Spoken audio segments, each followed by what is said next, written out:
I welcome my readers to the Canto 6 of my long narrative poem, Sita.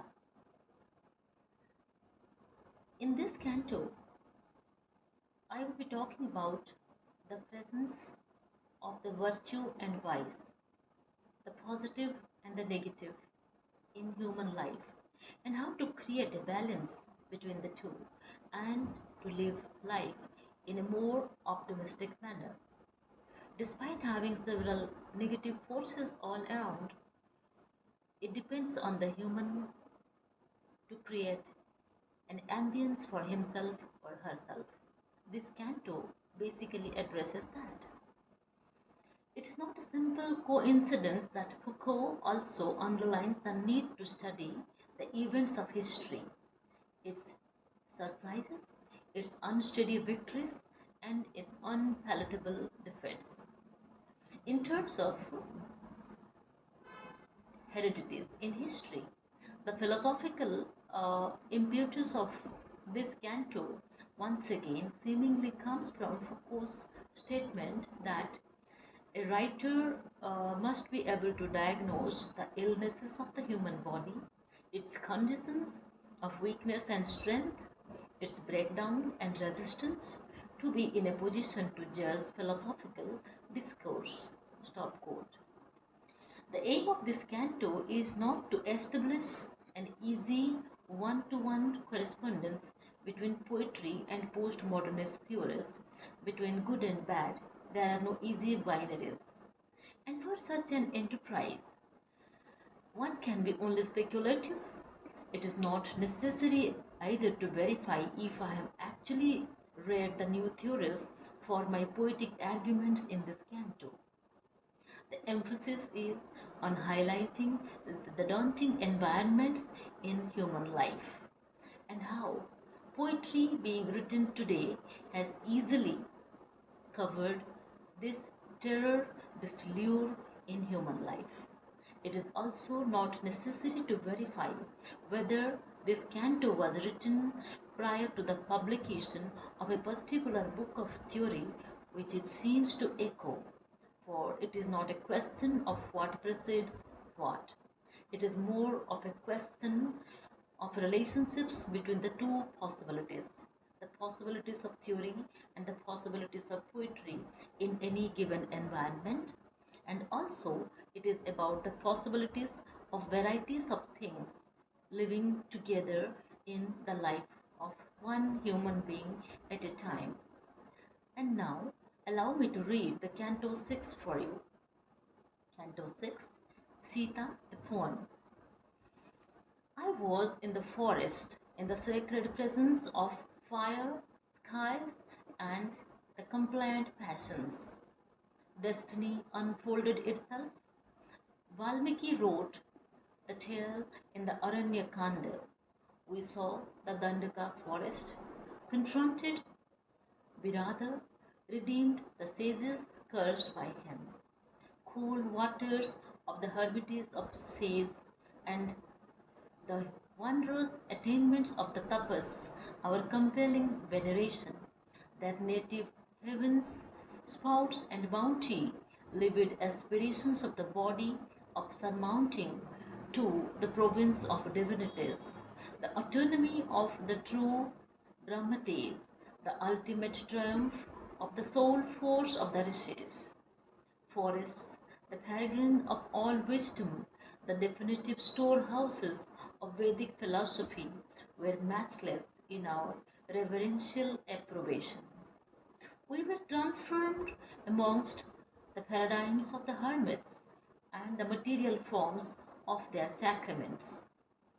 I marveled at the beauty of the metrosphere, the barbaric supremacy of the creatures. Could someone eat up living beings neither for survival nor for customary habits, but for a penchant of the same breed? The sages advised me, Ram and Lakshman, the comely, soft humans, to elude Dandaka Aranya. What was altered in the society since then, O Almighty? Even today, there are men eating flesh of loving kids and draining their tender bones in a drain in Noida. There are parents killing and somersaulting dead bodies in the trauma centers of AIMS. Among the Vaishnavites, the Shaivites, and the Shaktites, the Rakshasas were ardent parishioners of Lord Shiva, receiving ostentatious powers, wielding magical supremacies belonging to a little ethnicity. Can evil win over good? Sometimes, perhaps yes, for hatred, which intermediate love can scare man to ill, for patience, penitence cannot sovereign fill, for obedient dedications resign the will. Many a demon hovered, charmed by the magnetism of my bounty, wished to possess me like a haughty object, like Kuberus treasure for the Pushpaka aircraft. Yes, my lord, woman is an entity of desire forever, then and now, in this antagonistic world. In your Ramarajya, is this the law of nature? O you preserver of justice, you accomplished Dinajana Raksha, the weak man's protection, and Mitrajana Raksha in the Kiskindya Kanda. One day, demon king Ravan's sister Supanakha, enamored by you and Lakshman, was trying to eat me up when brother Lakshman chopped her nose off. Ravan sent Maricha in the disguise of the Maya Mriga. The sociological, demographic, ethnological pursuits of you, O Ram, in the forests is remembered by says Vishwamitra and says Valmiki for ages to come. Virada, brother, says attempted to abduct me and you beheaded him. Tell me, is woman only a means to generate or eliminate the negative powers? Sage Sutakrishna asked you to preserve the ecology, the forests, rendered into graveyards of saints and sages. I take the intimation and appear humanity today to reserve the environs, the rich natural gifts, the forests, like Rishi Agastya and Lopamudra did for years with benediction. I was happy in my abode of love in Panchavati, the blissful exile in Mahua forest, the hut made by your peerless brother, our company of Jatayu, the vulture king and his 16 daughters, me conjuring up at the living relationship between incarnate spaces, our banyan trees with their roots and fruits, galloping at the perennial Godavari river, safeguarded by nature's philanthropy, the deer's lotus pools, the peacocks, the flora and fauna, music and fragrance. But as destiny waited, bleeding, ringing Supanaka with hopes of revenge for being disfigured by Lakshman, besieged brother Ravan. Ravan sent Maricha in disguise of a golden deer. Me, Vaidehi, got enamored by glee, as if its body an amalgamation of nature and treason.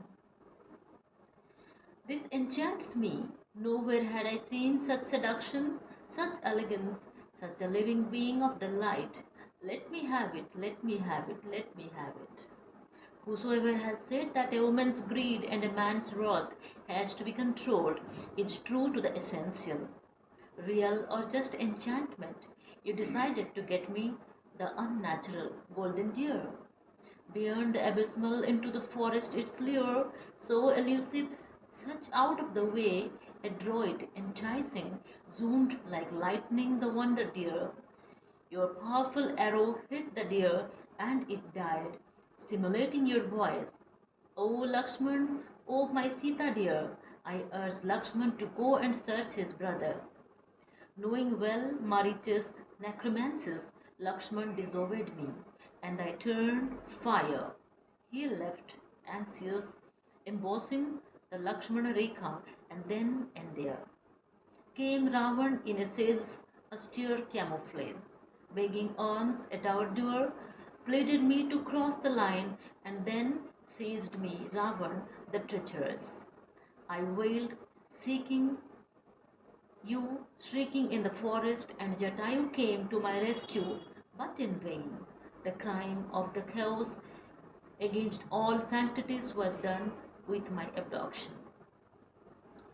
Frailty, thy name is not woman, but I have learned the feeble and the fickle mind of a human, for the golden deer became her hydra headed monster.